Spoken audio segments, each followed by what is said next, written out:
तो एक क्वेश्चन करते हैं, let A B C be in A P और A square B square C square जो है वो जी पी में है। तो ए बी सी ए पी में है, इसका क्या मतलब निकला कि 2b जो है वो a प्लस सी के बराबर है, क्योंकि ए बी सी जो है वो ए पी में है। अच्छा, अपने को एक रिलेशन और दे रखा है, एक तो इनकी सीक्वेंस दे रखी है, ए सबसे छोटा है ना, सी सबसे बड़ा है, और a प्लस बी प्लस सी 3/2 दे रखा है। a प्लस बी प्लस सी जो है वो 3/2 दे रखा है। अपने को a की वैल्यू निकालनी है, ठीक। तो एक तो ये जो पहली इक्वेशन दे रखी है ना, इसको यूज करके हम b की वैल्यू तो निकाल ही सकते हैं ऊपर की दो इक्वेशन से। तो a प्लस सी की जगह 2b यहाँ पे डाल देते हैं, तो क्या आ जाएगा 2b प्लस बी 3/2 के बराबर। इसका मतलब b कितना हो गया, b जो है वो 1/2 के बराबर हो गया, ठीक। अच्छा, अब ए square B square C square ये जीपी में है, तो इसका क्या मतलब निकला, मिडिल टर्म का स्क्वायर इज इक्वल टू ये ए स्क्वायर सी स्क्वायर के बराबर होगा, ठीक। तो ये b की जो वैल्यू निकाली अपन ने, इसको यहाँ डाल देते हैं, तो ये कितना आ जाएगा 1/2 raise to power 4 is equal to A square C square. तो सी स्क्वायर जो है वो क्या हो गया 1/16 ए स्क्वायर हो गया।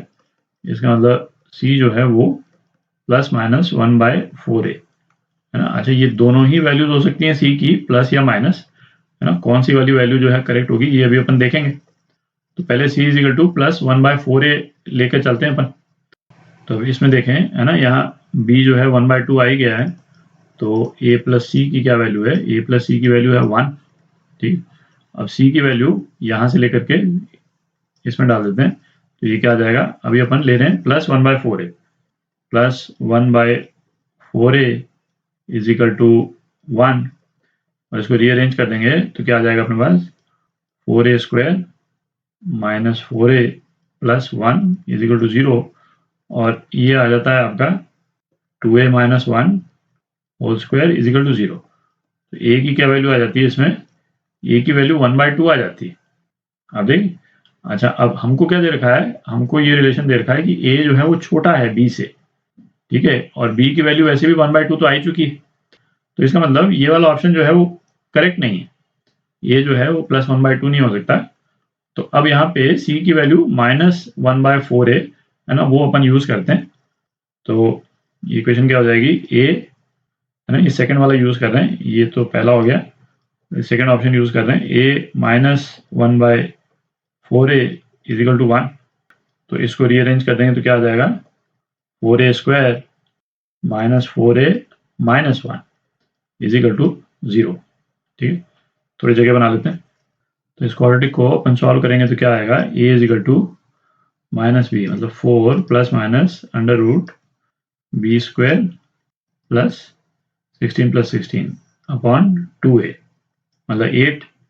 तो है ना, ये कितना हो गया, ये हो गया आपका 1/2 प्लस माइनस 1/√2, ठीक है। इसको आप सॉल्व कर लें, ये 32 हो गया, 32 को हम लिख सकते हैं 4√2, है ना, और 8 से अब डिवाइड कर देंगे तो आपका ये आ जाएगा। तो प्लस माइनस दो टर्म्स आ रही हैं अपने पास में, तो अब 1/2 प्लस 1/√2, ये भी आप देखें a जो है वो ये b से बड़ा हो जा रहा है, ठीक है, ये ग्रेटर देन 1/2 है, जो कि बेसिकली है ना b की वैल्यू है 1/2 b की वैल्यू। तो ये भी ऑप्शन जो है वो करेक्ट नहीं है ना, हो नहीं सकता, ये 1/2 से छोटी वैल्यू चाहिए अपने को। तो a की जो वैल्यू करेक्ट है 1/2 माइनस 1/√2, ठीक। तो ये आपका आंसर, डी पार्ट, ये आपका आंसर। तो क्वेश्चन करते हैं, A B C D and P are distinct real numbers such that, है ना, ये एक्सप्रेशन दे रखा है जो कि लेस देन या इक्वल टू 0 है। फिर ए बी सी डी के बारे में पूछा है, ए बी सी डी जो है वो ए पी में है, जी पी में है ना, क्या ऑप्शन करेक्ट है। तो ये वाला एक्सप्रेशन लिखते हैं एक बार, A square plus B square plus C square P square minus twice A B plus B C plus C D into P plus B square plus C square plus D square less than equal to 0, अच्छा, इस तरह के जैसे लंबे expression जब भी नजर आए, है ना, ऑब्वियस एम तो हमारा यही है कि इनको सिंप्लीफाई हम कर सकें। तो इस तरह के एक्सप्रेशंस में, है ना, 2-3 चीजें अपन ढूंढ सकते हैं, है ना, ढूंढने की कोशिश करनी चाहिए भाई। या तो हमको इस तरह की टर्म्स कहीं दिख जाएं, ठीक है, या हमको इस तरह की टर्म्स दिख जाएं। तो इस तरह के एक्सप्रेशंस में हम a माइनस बी जो है वो कॉमन ले सकते हैं और फिर सिंप्लीफाई करने की कोशिश कर सकते हैं।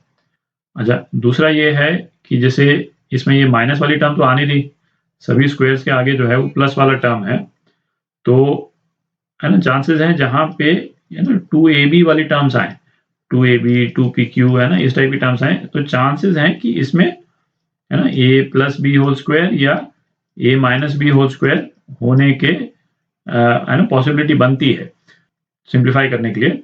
तो यहाँ पे वही चीज देखते हैं, है ना, कोशिश करते हैं कि इस तरह का परफेक्ट स्क्वायर यदि बन सके तो बना करके फिर उसके बाद में देखेंगे कि क्या हो सकता है। तो इसमें आप देखें, है ना, ये वाली जो टर्म्स हैं ये परफेक्ट स्क्वायर्स बन जाएंगी, है ना, ए स्क्वायर पी स्क्वायर, और ये 2ab p है और b स्क्वायर है, और इसी तरह से बाकी टर्म्स भी परफेक्ट स्क्वायर्स बन जाएंगी। तो जो परफेक्ट स्क्वायर्स वाली टर्म्स हैं वो ब्रैकेट्स जो है अपन एक साथ लिख लेते हैं। तो ये क्या हो जाएगा, A square P square minus 2ab p plus B square, और इसी तरह से B square P square minus 2bcp plus C square, और plus C square P square minus 2cdp plus D square, ये लेस देन इक्वल टू 0 है। अच्छा, ये जितने ब्रैकेट वाली टर्म्स हैं ये परफेक्ट स्क्वायर्स हैं, दिख रहे हैं अपने को। तो ये हो गया AP minus B whole square plus BP minus C whole square plus CP minus D whole square, है ना, लेस देन इक्वल टू 0। इसमें देखें लेफ्ट हैंड साइड में तीनों जो हैं टर्म्स परफेक्ट स्क्वायर्स हैं, तो ये या तो 0 हो सकते हैं या पॉजिटिव नंबर हो सकता है, ठीक है, नेगेटिव नंबर नहीं हो सकते हैं। तो ये एक्सप्रेशन जो है वो कब सेटिस्फाई होगा, जब ये तीनों ही टर्म्स जो हैं वो 0 के बराबर हो जाएं, ठीक है। लेस देन 0 तो लेफ्ट हैंड साइड हो ही नहीं सकती है कभी भी, इसकी मिनिमम जो वैल्यू है वो 0 होगी, है ना, और 0 भी कब होगी, जब ये तीनों टर्म्स 0 के बराबर हो जाएं, ठीक है। तो इसका इम्प्लीकेशन क्या हुआ, AP माइनस जी बी ये 0 है, BP माइनस सी ये 0 है, और CP माइनस डी ये भी 0 है, ठीक। तो यदि पहली दो इक्वेशन यदि अपन लेते हैं तो इसमें क्या आ जाएगा, P जो है वो B बाई ए के बराबर है, और इसमें P जो है वो C बाई बी के बराबर है, ठीक है। इसका मतलब C बाई बी जो है वो B बाई ए के बराबर है, बी स्क्वायर ए सी के बराबर हो गया, ठीक। तो इसका मतलब क्या हो गया, ए बी और सी जो है वो जीपी में है, ठीक है। और इसी तरह से सेकंड इक्वेशन और थर्ड इक्वेशन भी आप यदि हम करेंगे तो क्या आ जाएगा, बी सी और डी जीपी में, ठीक है। तो इसका मतलब क्या हो गया, ए बी सी और डी ये चारों जो है वो जीपी में, ठीक है। तो बी पार्ट करेक्ट है।